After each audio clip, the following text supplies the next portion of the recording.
I'm particularly fond of this picture. It's from Dune, and the background to it is as follows.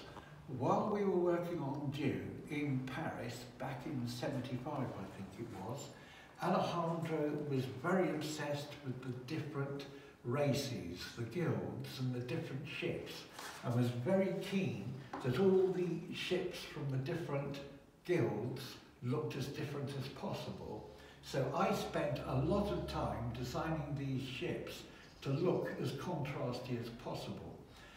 And then I was supposed to come back in January and put the ships into scenes ready for the film, and in those days I remember we did get some technical people in, and now it'd be CGI. It didn't even exist in those days, and we discussed blue screen and things like this.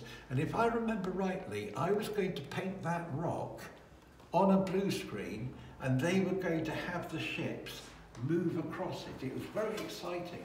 So I didn't do this painting in Paris. What happened was, I came back for Christmas '75, and as is well documented, the film never restarted. But I was impatient to get the thing going.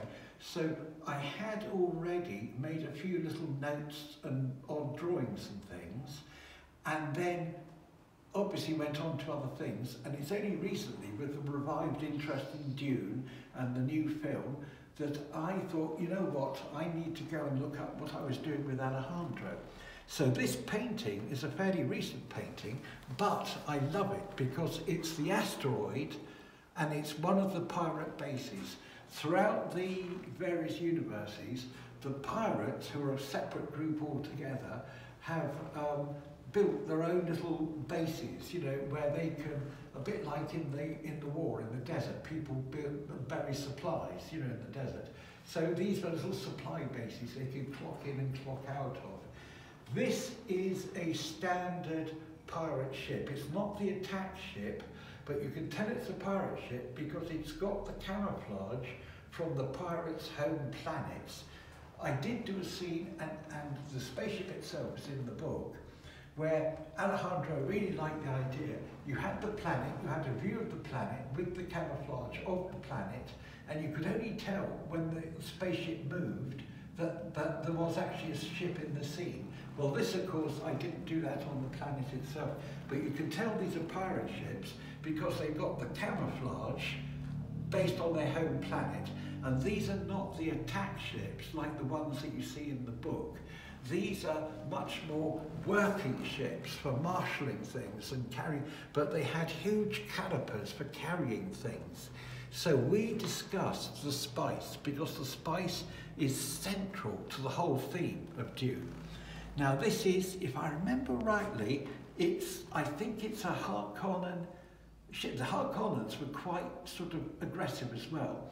But in fact, the spice is carried in that container because I decided the spice was extremely contagious, extremely dangerous, extremely volatile, like a sort of nuclear fuel. So they had to carry it separated from the actual ship itself.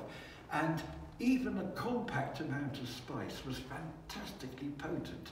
So inside that front hood would probably be a capsule not much bigger than this, not much bigger than that.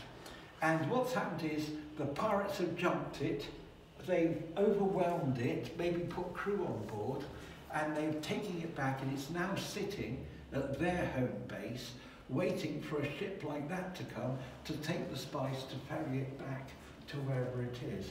So I'm very fond of that picture because that's the nearest I ever got to visualizing a space scene with the asteroid and everything.